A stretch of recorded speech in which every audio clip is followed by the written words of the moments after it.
A woman will literally rewrite the entire story of your relationship inside her head. She'll rehearse the breakup speech, mourn you, and mentally move on, all because you failed to do something she desperately wanted but refused to ask for. And the worst part, you'll have absolutely no clue it even happened until right now. Because I'm about to tell you everything, let me start with a confession. I almost didn't make this video. And not because the topic is uncomfortable, trust me, I have zero shame. But because what I'm about to share breaks an unwritten code that women have been silently protecting for generations, researchers at the University of Texas conducted a multi-year study on communication gaps in romantic relationships. And they found something that should genuinely alarm every man watching this. 72% of women admitted to wanting specific behaviors from their partner that they had never once verbally requested.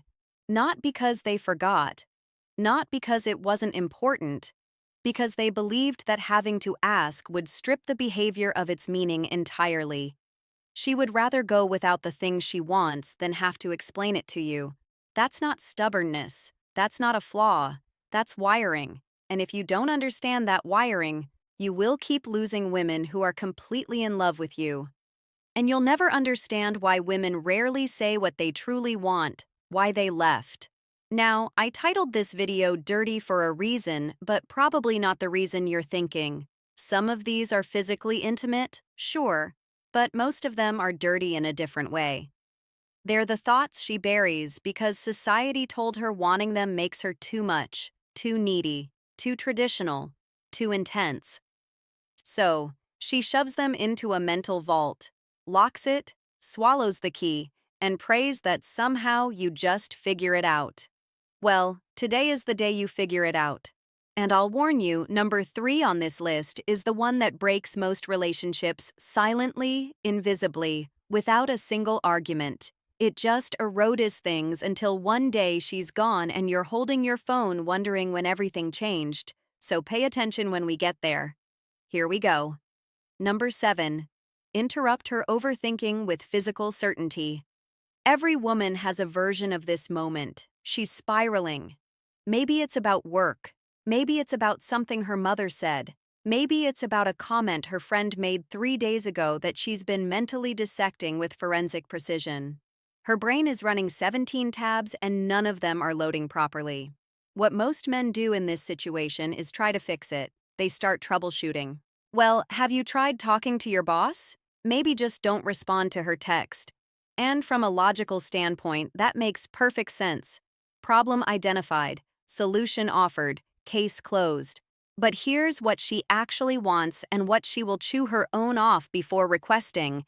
She wants you to walk over without saying a single word, take her face in both hands and kiss her forehead or pull her against your chest and just hold there. No advice, no commentary, just your physical presence communicating something that words consistently fail to deliver.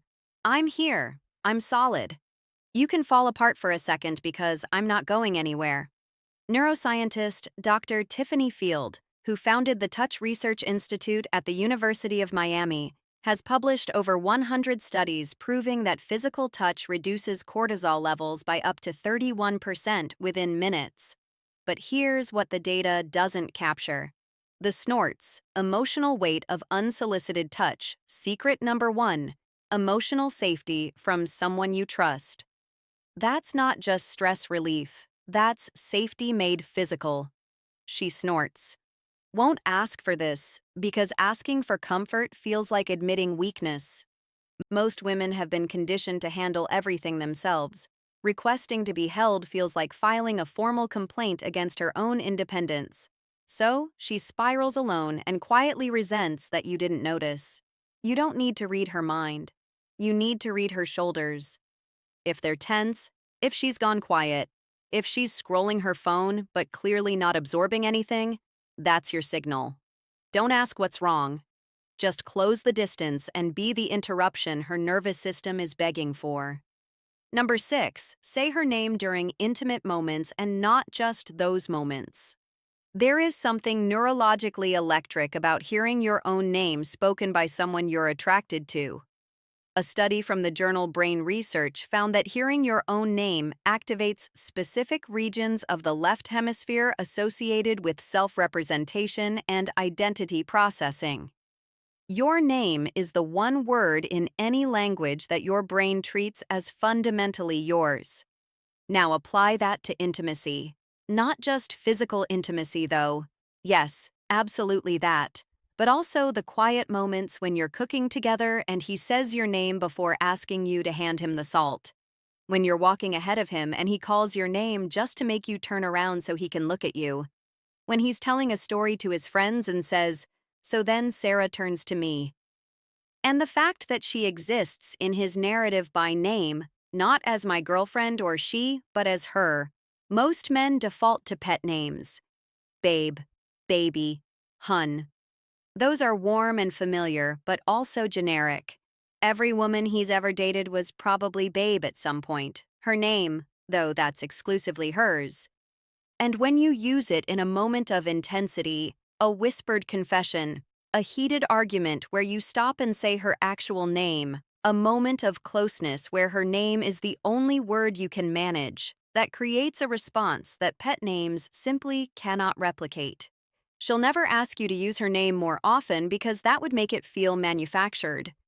The power is that it feels instinctive, like you're so consumed by her specifically that her name is the word your brain reaches for automatically. Number 5, handle another man's attention toward her with calm dominance, not reactive jealousy. This one is spicy, and I know it's going to trigger some debate, so let me be precise. She does not want you to start a fight or make a scene. That's not attractive. That's a liability. But she also doesn't want you to be completely unbothered. If another man is clearly flirting with her and you just sit there sipping your drink with zero reaction, she registers that. And what she registers is not, "Wow, he's so secure." Secret number 2, calm, masculine confidence. What she registers is, he doesn't care enough to respond. The sweet spot is calm, measured possessiveness. You walk over. You place your hand on her lower back. You look the other guy in the eye with completely relaxed confidence that says, "I see exactly what you're doing and I'm not even slightly threatened, but she's with me and we both know it." Maybe you extend a handshake. Maybe you introduce yourself. Maybe you simply redirect the conversation with a casual smile that communicates absolute ownership of the situation. Evolutionary psychologist Dr. David Buss found that women consistently rated proportional mataguarding as attractive. The key word is proportional. Too much and she feels controlled. Too little and she feels unvalued. But that middle ground where you acknowledge the situation without being destabilized by it, that is profoundly attractive on both a conscious and subconscious level. The dirty part. She might even enjoy the moment a little. Not because she wants to make you jealous, but because your response tells her everything about your confidence, your investment, and your willingness to claim her without caging her. That distinction, claiming versus caging, is where most guys get it catastrophically wrong. Number 4, take something off her plate without announcing it. This is the silent killer of female attraction, and almost nobody is talking about it. The American Psychological Association's 2023 Stress in America survey found that women reported significantly higher levels of chronic stress than men across every measured category: work, family, household management, emotional labor, logistics, scheduling. She is running an invisible project management system in her head at all times, and most of it goes completely unnoticed. She wants you to identify one thing on her mental checklist without her having to delegate it and just handle it quietly, completely without expecting a parade. The car needs an oil change. It's done. She mentioned the kitchen faucet is dripping fixed by the time she gets home. She's been stressing about groceries.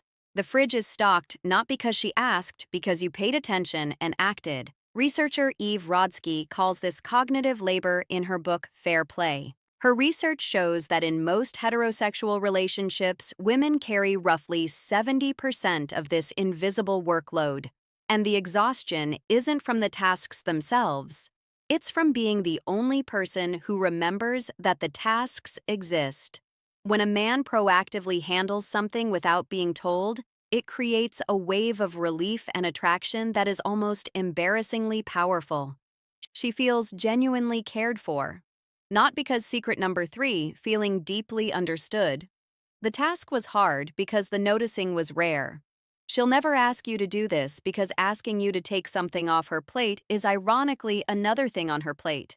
The moment she has to identify the task, explain it, and follow up on whether you did it. She's done more work than if she'd handled it herself. The magic is in the initiative. The magic is in her coming home and realizing something is already done and she didn't have to think about it for even 1 second. Men who master Clear's throat, this become addictive because in a world where she has to manage everything, the man who manages something for her becomes the only place she can actually rest. Number 3. This is the relationship killer I warned you about. She wants you to pursue her after you already have her. That's it. That's the whole thing. And it is staggering how many men completely abandon this the moment the relationship becomes official. During the dating phase, you were incredible. You texted first. You planned dates. You complimented her without being prompted. Every interaction felt like you were actively choosing her. Like being with her was a privilege you didn't take for granted. Then you got comfortable. And comfort is wonderful. But somewhere between comfort and complacency, you stopped doing the things that made her fall for you. Not because you stopped caring, because you assumed the work was done. Dr. John Gottman, whose research has predicted divorce with over 90% accuracy, identifies this as the erosion of turning toward.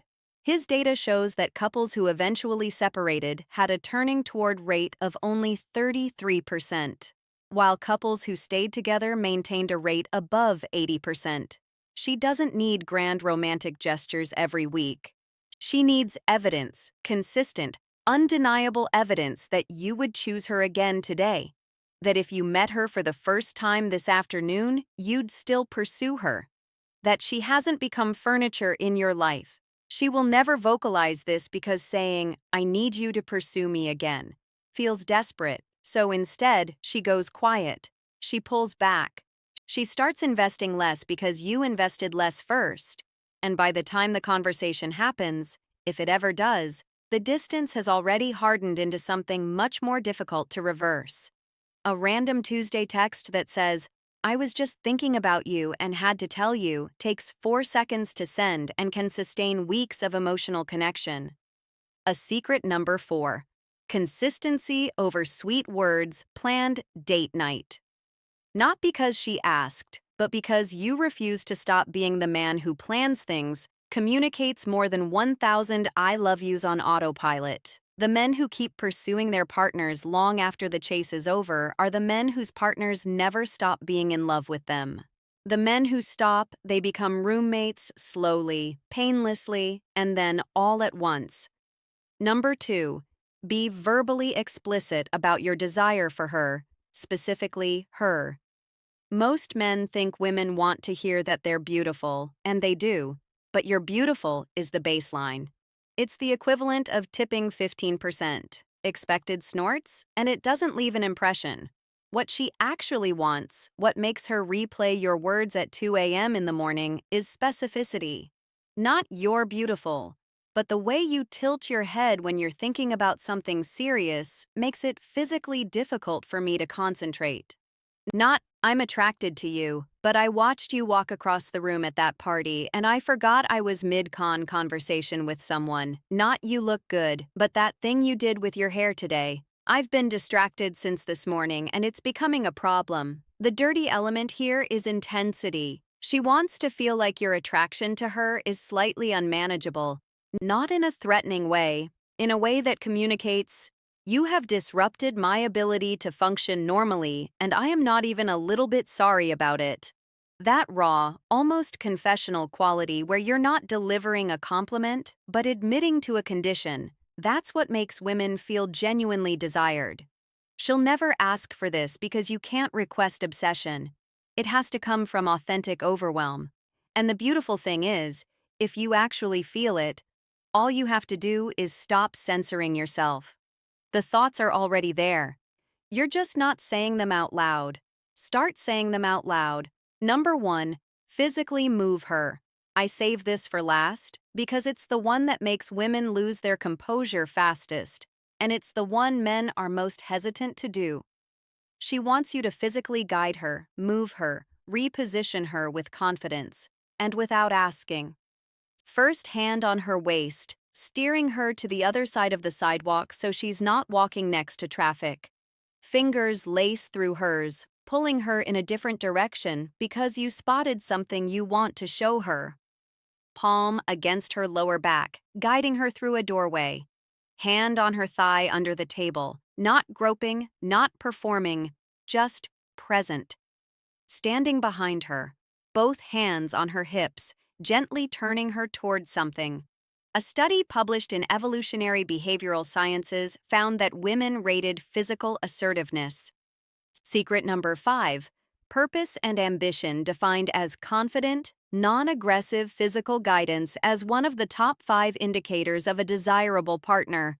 This behavior activated associations with protection, decisiveness, and physical confidence simultaneously. The psychology behind this is primal. Physical movement communicates that you are present in your body, comfortable in your strength, and confident enough to occupy space, and to include her in that space. The reason this is number 1 is because it operates entirely outside of language. You can't fake this with words. You can't text it. It only exists in real time in the electricity of physical proximity and the confidence to close that distance without hesitation. She will never say, "I wish you would just grab me and move me where you want me." But every time your hand finds her waist and redirects her, every time you pull her closer without explanation, you become the man she compares every fictional character and every passing fantasy to. And none of them win because they're not real, and you're standing right there with your hand on her back proving that reality is better.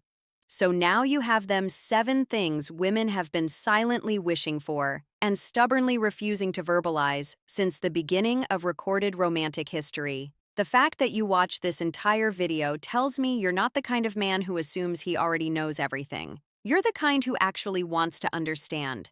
That quality alone puts you ahead of 90% of the men she's ever encountered. But knowledge without action is just trivia. I didn't make this video so you could store these as interesting facts. I made it so you could use them tonight, tomorrow, in the next quiet moment where you choose between playing it safe and doing something that actually makes her feel something. Choose the second option every time. Now, here's something that ties everything together in a way that might genuinely change your next interaction with her. While you've been sitting here learning what she secretly wants, there's an entirely separate reality playing out on her end that you're probably blind to. She's been watching YouTube. She's been evaluating, calculating, and in many cases, she's already made her decision about you. The verdict is in, and she's not sharing it.